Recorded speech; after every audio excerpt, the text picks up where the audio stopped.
This is a Yahoo Finance special, the Biden Presidency, the first 100 days. The new White House moving quickly to reverse Trump policies, Biden signing a slew of executive orders and pushing ambitious plans in Congress. We'll examine the key issues from climate change to taxes. The challenges for the new administration and the country are as urgent as they are great. The top priorities: COVID, jobs, and the economy. Biden and Harris also under pressure to deliver on a long list of election promises, including health care, education, immigration, foreign policy, climate change, and police reform. An effective majority in Congress may speed the plow, but the way forward isn't certain. Join us now for this Yahoo Finance special, the Biden Presidency, the first 100 days.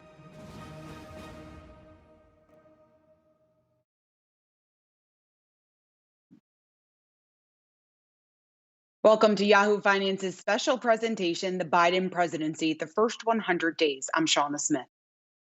And I'm Adam Shapiro. President Joe Biden has laid out 4 crises on his plate: climate change, the economy, racial inequality, and of course, the COVID-19 pandemic. We're going to look at each in turn over the next hour. But first, what has actually happened? What has the president accomplished since his first day in the Oval Office? We're going to go to Jessica Smith to take a look at that right now. Jess?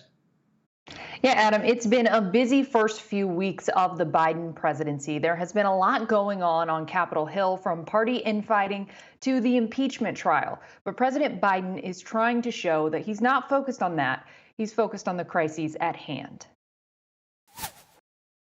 President Joe Biden's first 25 days in office have been dominated by the COVID-19 pandemic. From his very first executive action requiring masks on federal property, the new president has tried to show defeating the virus is his top priority. And I'm going to start today on the compounding crisis of COVID. The White House says it's on track to meet its target of 100 million vaccinations in the first 100 days. But some critics say the administration's goals for reopening schools are too low. His goal that he set is to have the majority of schools, so more than 50%, open by day 100 of his presidency. And that means some teaching in classrooms, so at least one day a week. So far, the new president has signed more than 40 executive actions, from rejoining the Paris Climate Accord and pausing student loan payments to revoking the permit for the Keystone XL pipeline. The rush of executive orders prompted questions about how the former senator plans to reach across the aisle and work with Congress, as he promised in the campaign. But he's the first to tell you, as he said many times publicly, he's not going to take executive action alone. Biden's cabinet is taking shape. Several historic nominees have been confirmed with bipartisan support. But former President Trump's impeachment trial loomed over the first weeks of Biden's presidency. Though 7 Republicans joined Democrats to vote against Trump, it wasn't enough to convict him. This was the most bipartisan presidential impeachment in the history of the United States. Now Congress will focus on passing the president's COVID relief plan. American people are hurt. There's a lot of people are in real trouble. Biden's first Oval Office meeting with lawmakers featured Senate Republicans who tried and failed to sell him on a stimulus package much smaller than his $1.9 trillion plan. The president says he wants to work across the aisle on a relief deal, but he's not waiting around. What Republicans have proposed is either to do nothing or not enough. Democrats are gearing up to pass a stimulus package with no Republican support and a tie-breaking vote from Vice President Kamala Harris. They'll likely use the same mechanism the GOP used to pass tax cuts in 2017, but Republicans now argue the move is at odds with Biden's promise of unity. It's not enough to talk about unity. It has to be matched with action. If they really wanted to govern for all Americans, they would work with Republicans to pass yet another bipartisan COVID bill. The 50-50 split in the Senate means any one senator can derail the bill, putting moderates in the spotlight. But we ought to try to do what we can do in a bipartisan way. In the president's first major legislative test, lawmakers are racing to get the relief package to his desk before mid-March, when more than 11 million people are set to lose unemployment aid. The House is expected to vote on the stimulus bill as soon as next week. They're trying to get it to the Senate before the end of the month. And President Biden is set to be in Wisconsin for a town hall later this evening, and he'll try to sell the importance of the relief package to the American people. Shauna and Adam. Just stick around. We want to stay on the subject of economic relief. Democrats, like you were saying, laying out a timeline for getting a deal done. Here's Speaker Nancy Pelosi last week. Let's listen. We hope to have this all done by the end of February. Certainly on the president's desk in time to offset the March 14th deadline where some unemployment benefits will expire. For more on this, we want to bring in Chris Liu, who served as the White House Cabinet Secretary and Deputy Secretary of Labor during the Obama administration. And Chris, it's great to have you on the program. We played that soundbite from Nancy Pelosi's speaker saying that she wants this done by the end of February. I know you were part of the Obama administration's efforts back in 2009 when you were facing the Great Recession. Curious about the lessons that you learned in dealing with that crisis and what you think needs to be included in this relief bill. Well, the lesson that we all learned from the Great Recession in 2009 is that unless you provide sustained economic stimulus and relief, and right now we're simply just doing relief, what it means is that any recovery takes longer to take hold, and the pain to people in this country, particularly those people out of work, is worse. And we know right now that we're already facing the highest number of long-term unemployed people in this country that we have seen since the Great Recession. We've seen millions of other people drop out of the workforce. And as you just said, about 11 million people are going to lose their enhanced unemployment benefits in mid-March. So yes, bipartisan action is important, but action, period, is important. And so that is why President Biden is moving forward with his $1.9 trillion proposal. Obviously, if there's room for compromise with Republicans, I know that's what he would prefer. But we can't afford to wait right now because it's not about the politics in Washington. It's about the people who have to come up with money to pay their rent, to buy groceries, to buy gas. And right now, that lifeline, that economic lifeline, is so desperately needed. Secretary Liu, I think a great many of us agree that a lifeline is needed. But then what? Because the world has changed. The world of work has changed. So what happens to these people in a post-pandemic world? Because a lot of these jobs are not going to be the same or perhaps even come back. Right. First, we need to provide this lifeline because we know that the economy doesn't fully recover until we get the pandemic under control. That's probably at this point not until second, third, maybe even fourth quarter of this year.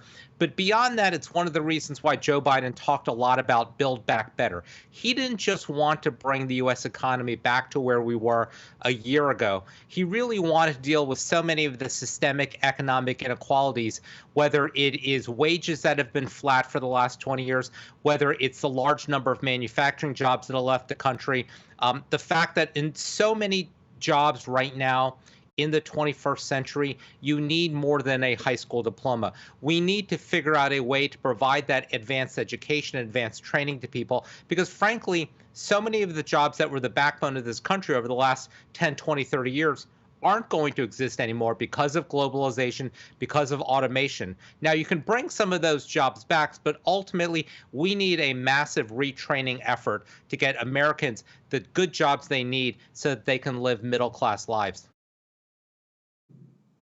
In the past relief packages, there have been a lot of expansions of the unemployment insurance programs.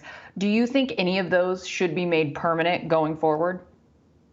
Well, I think what we need to do is get out of this posture we're in right now, that when unemployment goes up, we provide these benefits and we're always sort of lagging behind where they should be. Or as happened in December, there was a lapse of benefits for people because Congress couldn't get its act together to pass this to pass the extension. So what I would propose and what a lot of economists think is that we need more automatic triggers. that when the unemployment rate goes up, the amount of enhanced benefits goes up. When the unemployment rate goes down, we bring that down.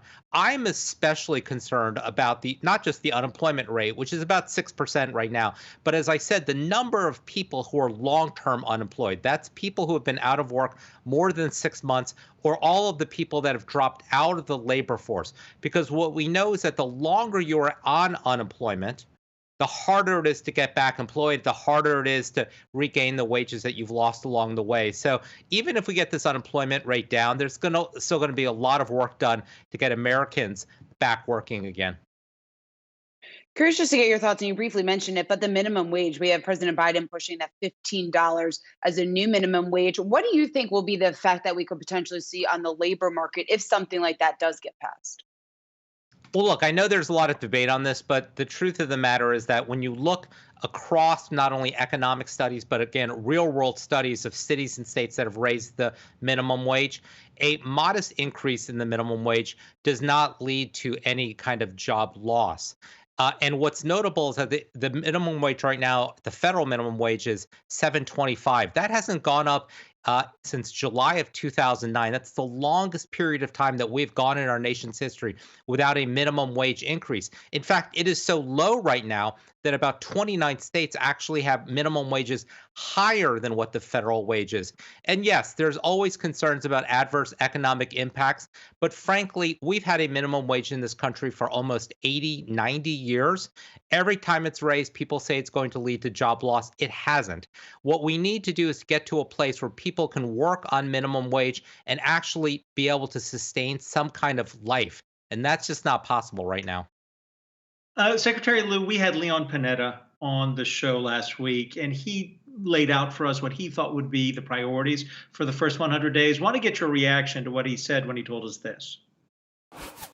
I think it's kind of refreshing, frankly, for at least for me, to be able to wake up in the morning and not know that there's a tweet out there from a president that threatens the security of our country and is likely to produce chaos. It's been a disturbing 4 years, very frankly, and to have a president who is experienced and qualified, cares about the country, cares about the rule of law, that's kind of refreshing. And I think Joe Biden understands that his primary responsibility right now is to deal with COVID and the threat from COVID and the fact that people are dying, that we have to get this vaccine out, and that we have to provide assistance to the unemployed and to the businesses that have been impacted by this terrible disaster. That's the first priority that the president has, and I think he sees it, he understands it. That's why he's working on this aid package. What do you think, Secretary Lou? 100% agree, and I applaud President Biden for setting out a big goal. 100 million vaccinations in 100 days. And he even said, well, that might not even be enough. Now he's suggesting it could be 150 million vaccinations. But whatever the number it is, he's put a big number out there. He's challenged his team to try to meet the goal. Because as we said, we're never going to have an economy that's really running at full speed until we get COVID under control, until we get kids back in school, until we can start to travel again, we can start to go to restaurants again. But I will also agree with Secretary Panetta. One of the things that I find so refreshing is how normal this administration is. We are having disagreements, as we always do in Washington, but they're policy disagreements. We're not insulting people. You showed a clip of the president meeting with Republican lawmakers. It was, by all accounts, a civil conversation, a constructive conversation. Nobody insulted anyone afterwards. And that's how things should work in Washington. And I think we've forgotten a lot of that over the last 4 years. And I think this sense of normalcy, of competence, of expertise, I think is what we need right now. Chris Lu was a Deputy Secretary of Labor during the Obama administration. Thank you for joining us. Jessica Smith is our invaluable source in Washington, D.C., and she will be joining us a little bit later on, so stick around, Jessica. But up next, how President Biden is planning to tackle climate change, our interview with White House National Climate Advisor Gina McCarthy right after this.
President Biden continues to focus on climate change as one of his top priorities. But what will his early slew of executive actions do in the face of the crisis? And how will the White House manage the disruptions to the economy ahead? We want to bring in Rick Newman for a little bit more on this. And Rick, I know you've been covering this very closely for us here at Yahoo Finance. You actually spoke recently to White House National Climate Advisor Gina McCarthy. What did she have to say just about Biden's policies and also the steps that he has taken within the first 25 days of his presidency?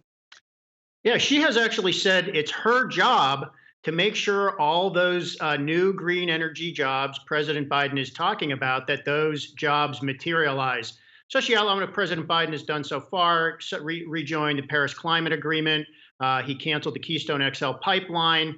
He paused federal permits for drilling on public land and some other things. So I asked her to be more specific about where these jobs are going to come from and what is going to happen to people who might lose their jobs in the carbon, energy, oil, and gas sector. Let's hear what she had to say about that. What he's planning to do is some investment strategies, the thing you do to get us out of the problems that we're in right now economically and start building a future. And his future is built on clean energy. His future is built on recognizing where the jobs of today and the future are, and how do we use that leverage to actually restore our economic growth, but also address the challenge of climate change. So it's a wonderful moment for us when we have a president that hears climate and thinks jobs, because that means he gets it. He understands the future we need to deliver, and that goes with tomorrow, not just the future for our kids. You have said that it's your job to make sure those jobs materialize. So let me ask you about this transition. I'm sure you've thought about this. As we move away from carbon energy toward clean energy, that kind of necessitates a loss of jobs in the carbon sector and a gain of jobs in green energy sectors. What do you do about the people whose livelihoods are affected in the carbon sector, who may not live in regions that are going to benefit where the new green energy jobs come online? Well, I mean, that has been one of the fundamental concerns that we have put on our plate since before day one. And so what this president understands is that clean energy was the fastest growing sector before COVID-19 hit, and it is going to be the fastest growing sector. Look, and that's not just because we regulated it, it's because clean energy is cheaper. Clean energy is cleaner. Clean energy delivers better benefits to some of the communities that have been marginalized and left behind. And so it's an opportunity for growth, but it's also a recognition that there is a transition, and we have to start protecting every community and every worker so they're not left behind. We now have a transition task force that's starting up to make sure that we are eyes wide open, not just about how we grow jobs, but we protect the communities that otherwise would be left behind. And there are opportunities that we've already identified. In the second executive order, the president signaled that he was going to start opening up opportunities in communities that otherwise are dependent on energy right now, those coal communities and others. We're going to provide opportunities for them to actually work in the oil and gas sector to close up some of the thousands of abandoned wells that are spewing methane now. And their expertise will help in their own communities. We are not going to think that sending somebody from their own community halfway across the country is going to be a welcome idea for their families. We want them to stay with their families, and we want them to have the same kind of economic opportunity that we see growing in the clean energy sector.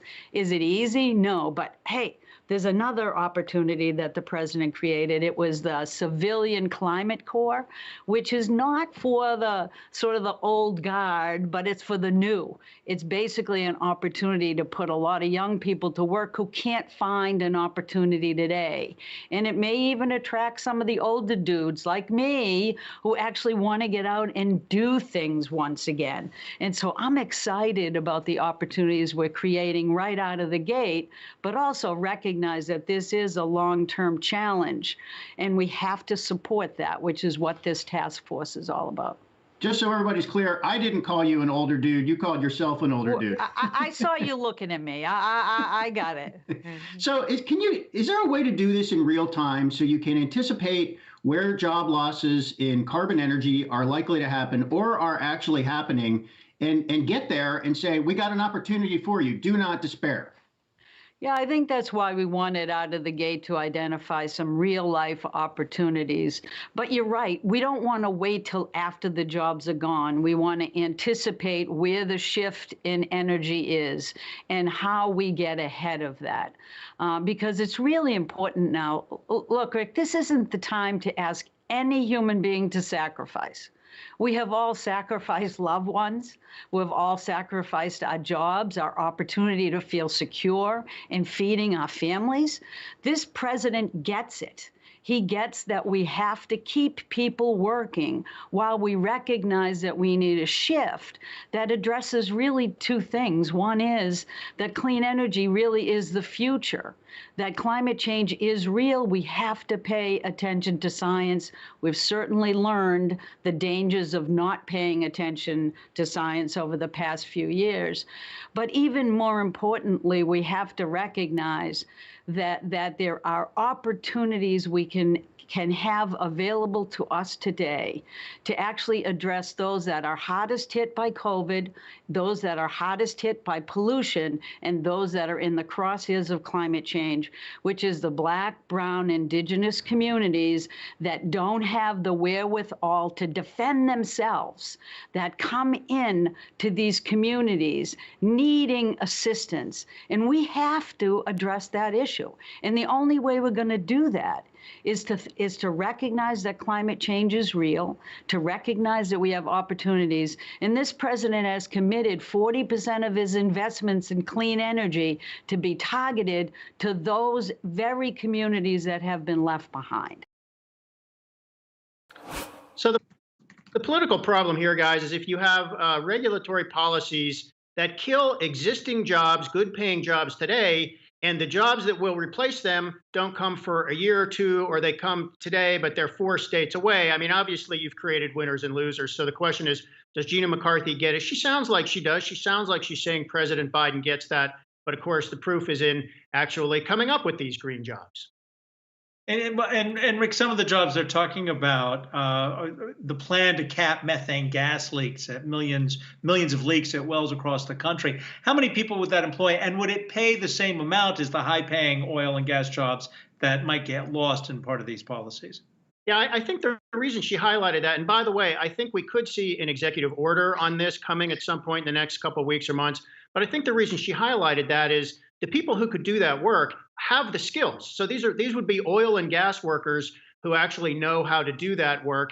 And these oil wells tend to be in the same communities as the oil workers might be working now. So they're going to be in Texas, they're going to be in North Dakota. So it's kind of finding jobs that would be useful today for people who actually have the skills to get those jobs. I think that's why she's talking about it. By the way, methane is a major source of carbon pollution. So that'd be kind of a win-win if the Biden administration can pull that off. And Rick, you didn't specifically talk about this with Gina, obviously, but I'm curious just to get your take just about former President Trump's denial about climate change, the fact that he ignored it for so long.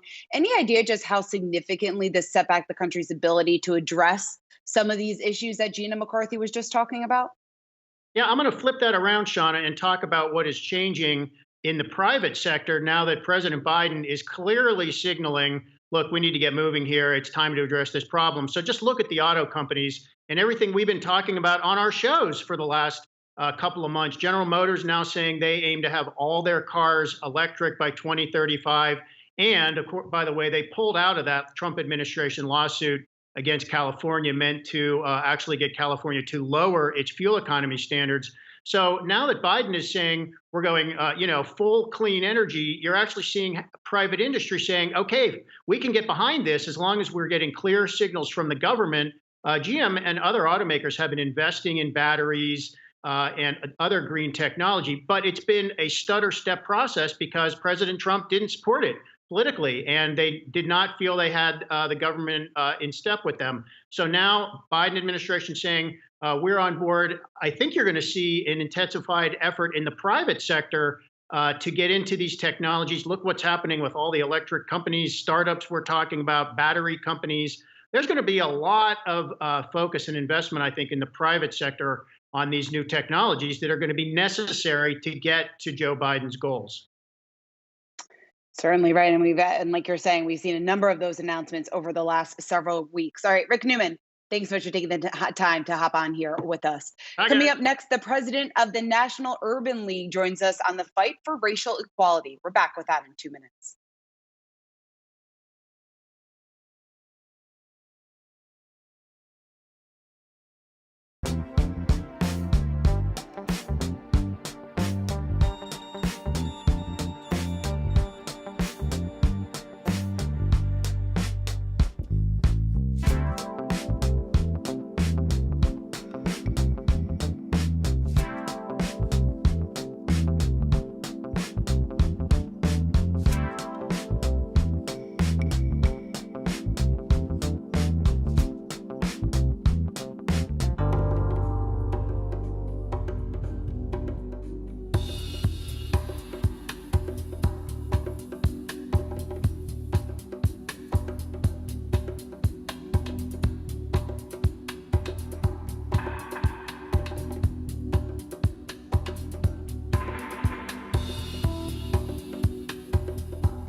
Welcome back. Well, another key area of focus for the Biden administration is addressing concerns over longtime racial inequality here in America. We want to bring Yahoo Finance's Kristen Myers, who, of course, has been closely following this for us. And Kristen, it's been just over 25 days, but the Biden administration has already made this a top priority, clearly. Just walk us through some of the actions and what has been done on this front so far. Yeah, so when President Biden was elected, he essentially made a promise to the Black community that he would have their back, since it was essentially the Black vote that really helped Biden clinch victory during the presidential election. So he's already signed some executive orders and made some other moves to promote racial justice. So one of the first orders was for the administration to advance racial equity. And in that executive order, Biden said, quote, that federal resources would be allocated to advance fairness and opportunity. But he's got a couple of other executive actions that he's already signed in just this first month that he's been in office. So I want to start first on the use of private prisons. He's ending the Department of Justice's use of private prisons, and research does show that minorities are overrepresented in the private prison population, that they face worse conditions than inmates in public prisons. So a slight victory there. He's also decided to reaffirm the federal government's, quote, commitment to tribal sovereignty.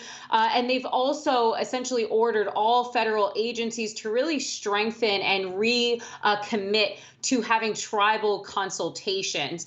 And then, as we've seen lately, this rise of anti-Asian sentiment, the Biden administration did sign a memo to essentially address xenophobia against Asian Americans and Pacific Islanders. And then just one last executive action that the Biden-Harris administration already signed, essentially aimed to undo rules from the Trump administration that essentially made it harder for plaintiffs, people who were suing, to prove unintentional discrimination in the housing process. They've also, in that executive order, said that they're going to be making moves to address discriminatory federal housing policies. But guys, like a lot of these moves, some say do not go far enough. For example, when it comes to those private prisons, executive actions, other federal agencies are still allowed to contract with private prisons. This is just a move for the Department of Justice to really phase private prisons out.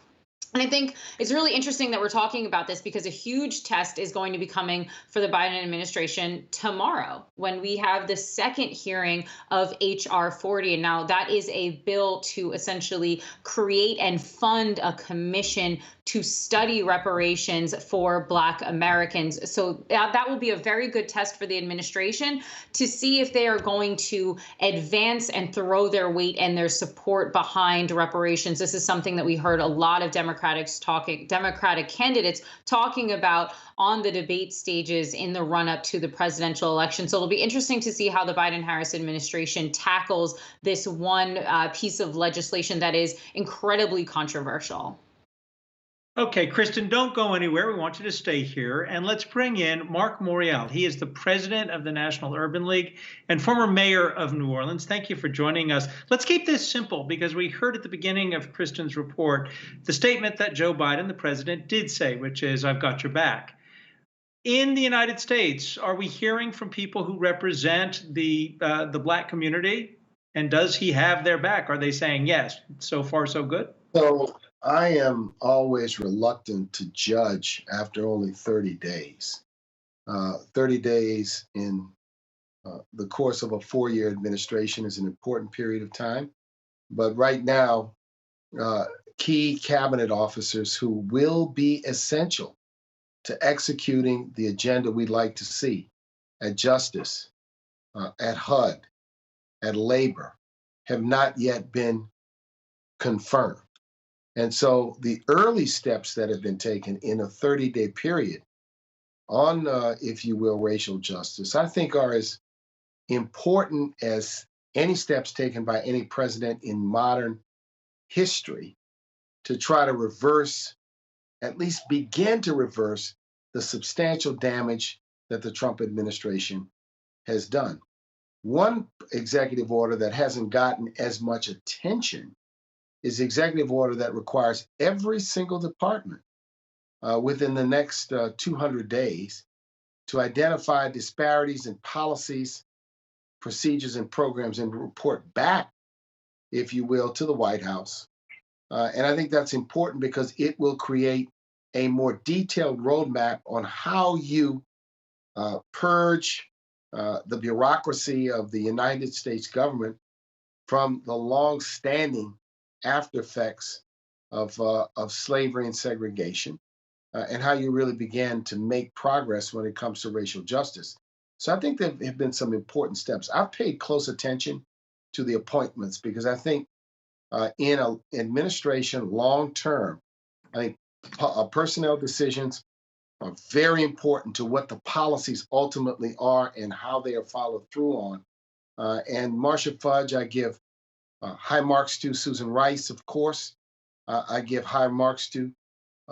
Cedric Richmond, high marks to. Right. Lloyd Austin, high marks to, for example, and there are many, many others. But I can't, to be candid, offer a meaningful assessment 30 days in, except to say that the early moves, yes, I think, are decisive. Right. So, Mark, I want to broaden this out just a little bit because the president, the executive branch is not the lawmaking branch. That's really left up to Congress. I'm wondering what moves you think that Biden, or what policy moves should the Biden administration be supporting that you would like to see coming out of Congress? So initially, we want to see this COVID bill pass. This COVID bill is important to Black and brown people. Enhanced unemployment, checks that will go to probably 2/3 of all Black families in the United States, support for cities. Many cities are run by Black and brown Democratic elected officials today in America. We want to see COVID pass. We want to see a broad economic infrastructure pass. We want to see the George Floyd Justice and Policing Bill pass not only through the House, but through the Senate and get the president's, if you will, signature. Those are to name a few. We want to see a Voting Rights Act advancement bill, H.R. 4, be adopted, because we've got to take aggressive steps to end this mass, if you will, movement to suppress the vote and repress people's right to participate in democracy. So there are a number of things we want to see through a closely divided Congress in the United States. But I think you're going to hear the voices of activists, civil rights leaders, people across the board embrace the agenda that I just outlined. That's the legislative agenda that I think is so important for this year. Mark, you mentioned Marcia Fudge earlier. I wanted to play a recent comment that we've gotten from her, the HUD nominee, Marcia Fudge. Let's listen to what she had to say when she was defining equality versus equity. Where most people who are not, that don't look like me, have options that I do not have. So just to say you treat us all the same is not the same. Equity means making the playing field level. Sometimes it's not level if you just say, let's just treat everybody the same. Mark, I'd love just to get your comments on that. And then also just what we've heard from the Biden administration, taking it a step further from Kristen's question. We got the news out today that the Biden administration is extending the eviction and foreclosure moratoriums until at least June. Is that enough, or does more need to be done on that front? I think more may need to be done, but an extension through June, I think these extensions tend to take place in increments. And an extension through June, I think we'd get a further extension if it was needed and necessary. And in all likelihood, it will. Here's the most important thing about equity. Equity equity refers to systematic change. Change in the systems of government, the systems of institution, the baked in racial, if you will, exclusion and discrimination. And equity is sometimes a difficult concept for people to embrace or get their collective arms around, but it is an essential element as we understand that now, 50 years after the Civil Rights Act of 1964, where we had a broad commitment to equality and equal treatment, it has not necessarily yielded an America which is indeed equal, because we've got to deal with systematic change.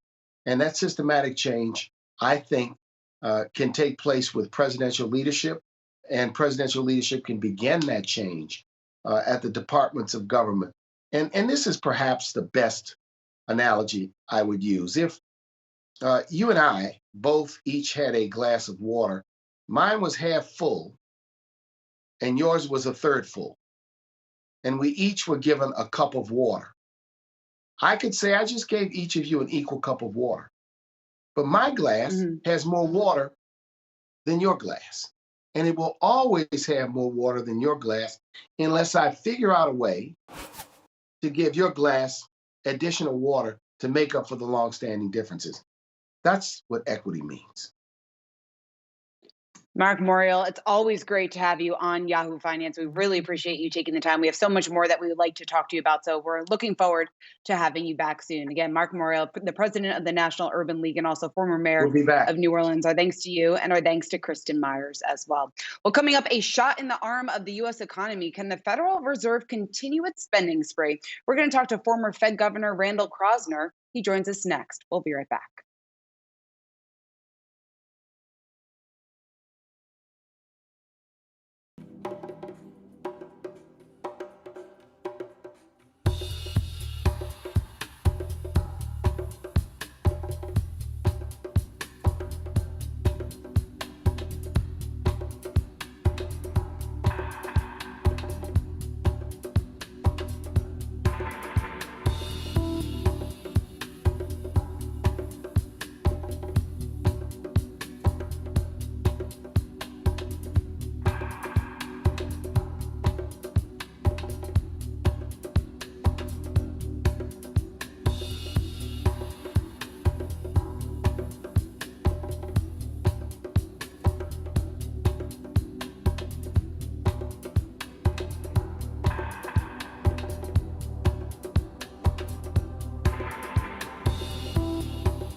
Welcome back to Yahoo Finance's special presentation of the Biden presidency, the first 100 days. As our country struggles to face tough economic conditions and record unemployment brought on by the coronavirus pandemic, the Federal Reserve says it plans to keep interest rates near zero while continuing to expand its balance sheet. But at what point, perhaps, would the central bank run out of ammunition, the quivers that are the arrows in its quiver? To help us answer that question, we're joined now by Randall Krosner, who is a former governor of the Federal Reserve and a member of President Bush's Council of Economic Advisors. Thank you for joining us. And very simply, it's not just the Federal Reserve, it's also Congress. And in both cases, something you said, it was about fiscal spending, but would also apply to monetary policy. You said, quote, it's not just about spending more, it's about where is the best bang for your buck. So with the Fed, where's the best bang for the buck? I think it's really important to consider that people keep just talking about a number. They want 1.9 or just some particular number, and it really have to think about where are you training that firepower and what is going to be the return to it. You have to worry about the return because at some point debts have to be repaid. We have to think about the burdens that we're putting on our future generations. So for the Fed, I think they are providing a lot of liquidity to the system, which is extremely important to make sure that the markets function appropriately, that they continue to be liquid and function well. And I think right now they're in a good position to continue to do that. I don't think they need to do any radical changes in the short run. Randall, you mentioned the debt, and I want to get your thoughts a little bit more about that because that's the big debate, right? Whether or not the debt that we are racking up matters. How should we be looking at this? And I guess at what point should we start to worry about the debt?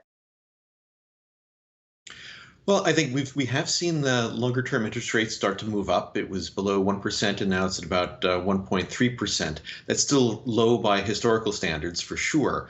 But we do have to take into account that the markets are starting to become a little bit concerned about more borrowing.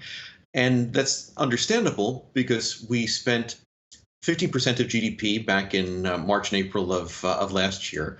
We spent almost another 5% of GDP at the end of last year, or legislated for that has been spent over the last month or so. And so there's a question of, well, what is another 10% of GDP going to buy us right now? When you asked where should we be focusing this, I think it really should be focused on health issues. I think that's really the key, making sure that children can safely get back into school. That's a very important long-term investment that has very good payoff. I think making sure that we have enough vaccines and the vaccines are rolled out as quickly as possible to people. Really focusing on those, which at the moment are not that expensive. There's nothing close to $2 trillion, but I think would have an enormous bang per buck in saving lives and saving livelihoods.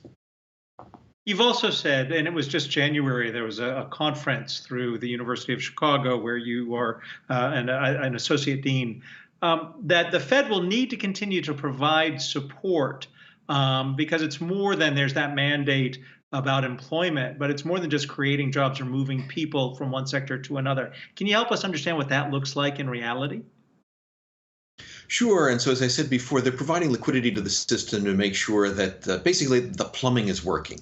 It's stuff that's really in the background, and it's just like in your house. You know, you normally don't really think much about your plumbing, but if it backs up, it's a problem, and the house becomes uninhabitable. And that's the same thing for the economy. If the basic plumbing of the financial system doesn't work, that's problematic. So I think it's really important for the Fed to continue to provide that support for the smooth functioning of the financial system to make sure that resources can be allocated around to where they're needed most. And but the challenge is that the Fed in and of itself can't create the jobs or create the spending. If there is lockdown, if people are afraid to go out, if the virus is causing all sorts of tragic challenges for individual households, regardless of how much liquidity they provide, regardless of how low interest rates are, that is not going to allow us to recover. We really have to get at the fundamentals of make sure that we can get the virus under control, that we can rebuild confidence, and then the liquidity support that the Fed is providing, the low interest rates Fed is providing can then provide the foundation for investment, for growth, for consumption. Randall, we also have President Biden. He's pushing a $15 minimum wage. Lots of talk about the impact of this. What do you think the economic impact of this would potentially be? Well, it really depends where you are in the country, because in some areas, effectively, the minimum wage is not very far from $15 an hour. And so large cities, let's say like New York and Los Angeles, it probably wouldn't have an enormous impact because wages are close to that. But in other areas of the country where wages tend to be lower, it's likely to have much more of an impact. It's likely to make it more difficult to create as many jobs. Also, it tends to raise prices in the areas that use a lot of minimum wage labor. So let's say in the fast food industry, so prices tend to move up a little. So I think it really depends where you are in the country. And I think the key thing now is to get people back to work, and then we can think about whether the minimum wage should be moved up over time. But I think right now we really want to get people back to work, and requiring a very high minimum wage, at least in some parts of the country, may make that more difficult. Certainly makes sense with just around 10 million Americans unemployed at this point. Randall Krosner, thanks so much for taking the time to join us today. Straight ahead, the White House's strategy to defeat the pandemic, how the federal government's approach has changed under President Biden. We'll be right back.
Welcome back. The White House says it will distribute more than 13 million doses of coronavirus vaccine each week. Many of those vaccines will go directly to retail pharmacies like CVS and Walgreens. Now, according to the CDC, the U.S. has administered more than 50 million doses of the vaccine so far, but that's still a long way to go in a country with 330 million people. Let's bring in Yahoo Finance's Angelique Kamlani. And so where do we stand on the vaccine rollout? How soon will the rest of us be able to get one? Well, Adam, it looks like we're still going to have to wait just a little bit longer. We know that these states are going independently through the priority groups that were set by the CDC. We also know, for example, in some states, K through 12 teachers still aren't allowed to get that vaccination. But to your point, yes, we have seen that increase of those doses being rolled out. We also know that from the companies themselves, Moderna and Pfizer, they have said that they're ramping up production. Moderna specifically out with an update today saying that it's going to be able to reach that 100 million dose mark a month ahead of time in May instead of June, and then the additional rollout of 100 million doses by July instead of September. So really seeing that pickup in pace from the rollout, from the production line itself, as well as we know that the Biden administration has been focusing on a number of things, such as making sure that FEMA is now involved. They've earmarked $3 billion for setting up sites and hiring vaccine administrators. The Department of Defense is involved, having sent out about 1,000 active military officers, military members out to get those vaccinations done. Also, looking at vaccine equity. I tried to squeeze those two words together there. Vaccine equity, and including federally health qualified centers, and that is community health centers that are going to be roped in to also get those vaccines directly and get those doses out to communities that are hard to reach, including for retail pharmacies. So really a lot of effort going into this, and we know that part of that 1.9 trillion package that Biden is going after, it also includes increase in testing, which is something that we also need in order to help reopen the economy. Anjali, you mentioned that vaccine timeline just a few moments ago. I want to play a quick soundbite from President Biden, what he had to say just in terms of what we can expect over the next couple of weeks and months. We're now on track to have enough supply for 300 million Americans by the end of July. It may not sound like the urgent progress we need, but let's be clear. When I took office just 3 weeks ago, this country did not have a plan or enough vaccines or people to vaccinate Americans. And Anjali, we also heard from Dr. Fauci today saying that the delay of the timeline for widespread vaccine availability will now be May. I'm curious, you talk to health experts, you talk to doctors all the time. What are the biggest logistical challenges and the potential headwinds here that stand between now and what we could be seeing in July? I think it was one of the things that actually the Biden administration is hoping to address, and that is the people that are needed in order to help make this more widespread. So they're working on the supply issue, right? Which we know it includes, many raw materials or things like that that the companies need access to, and through leveraging the federal sort of weight, and also through the Defense Production Act, they're able to get that done and make sure that these companies get priority, but also looking to hire more public health individuals to work in the various states within the federal government as well, and make sure that the rollout can in fact reach your everyday individual. We also know that there's talk about bringing in major tech companies like Amazon. It has confirmed that they're working with the Biden administration. Facebook, Google, and Airbnb have also been in conversation. So it seems to be a multi-layer issue where it's a technology issue or just making sure that each person that has a role to play is in fact given the resources that they need to be able to make this happen. Anjali Kamlani, thanks so much. Well, President Biden certainly has a lot on his plate in the weeks and the months to come. We want to bring back in Yahoo Finance's Jessica Smith because she is here with a preview of what we can expect. And just when we talk about the next 25 days for President Biden, what do you think that's going to look like? Well, we're clearly going to be talking about the pandemic in the next 25 days. So how is that vaccine rollout going? Are schools opening up? The Biden administration has set benchmarks for those areas. So we'll see if they are able to make those goals.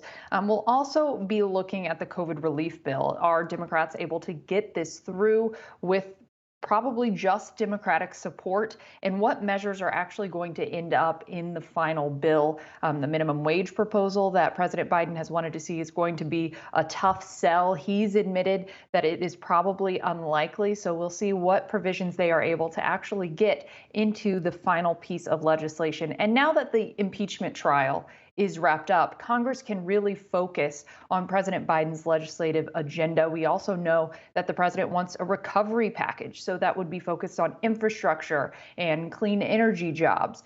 Biden is already starting conversations with lawmakers about infrastructure. This has been an area where for so many years people have said there needs to be bipartisan support, that it should be something that Republicans and Democrats can easily work on together. We'll see if President Biden is able to actually make that happen. And then another area I'll be watching is immigration. President Biden is planning on unveiling an immigration bill sometime soon, maybe as soon as this week. That is another thing that past administrations just have not been able to get done. So we'll be watching to see if he can find any common ground on that issue as well. Jessica Smith, thank you very much. And we will keep watching what happens as the Biden administration moves forward towards its final 100 days of this first beginning. Thank you all for joining us. We're going to see you back here on March 11th for what will be the midpoint of the first 100 days. And we're going to be covering all the twists and turns right here on Yahoo Finance Live every day.